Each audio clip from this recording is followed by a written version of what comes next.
birds that talk. Now, hypothetically speaking, if I found a lamp and I rubbed it and a genie came out, it was a bird genie, it said I had 3 wishes and they had to be about birds, I would take away their ability to speak. That's right, I would Little Mermaid these guys. I'm not even a Disney adult, but I'm feeling feisty because this is a common question and it's one of my least favorite. Stick around to the end and I'll tell you why, but you don't have to wait for the answer.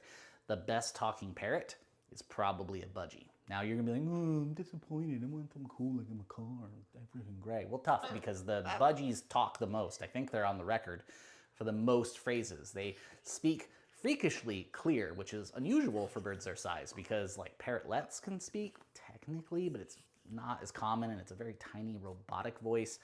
I've said cockatiels don't speak before, and the cockatiel owners definitely let me have it in the comments. Look, they say some stuff, but to me, I guess there's different levels of talking, so I don't know what you're after, but they're not the clearest talkers. Indian ringnecks.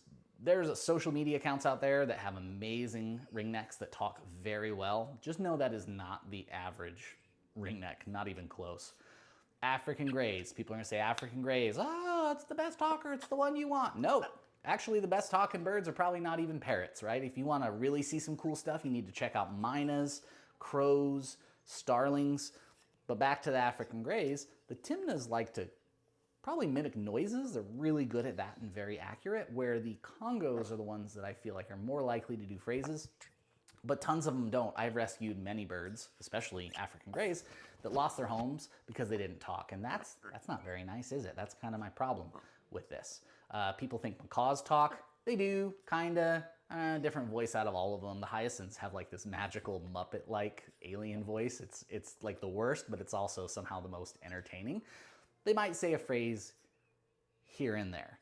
Amazons. Now, here's the good news. They are great talkers. They talk a lot. They're amazing singers. They'll repeat themselves incessantly, but that is attached to an Amazon, which is like a little nuclear war machine. So if you go out getting a bird because you want it that talks and you don't know what you're getting into, Amazons are like, they're a lot. they are cool. I like them, but just, man, you're not, take that off the plate. I just wish people didn't want birds for like cheap bar tricks. And maybe you don't, but you know, I've heard lots of stories of birds that are being held hostage at a local bar and they keep it because the patrons like hearing the birds say a thing. I've seen birds that have lost their homes because they didn't talk, and it just doesn't seem fair. I want to see people who are into birds because they like their companionship, because they're beautiful, because they're fun. Talking is a bonus, and I feel like the more you seek it out, the less you're gonna get it.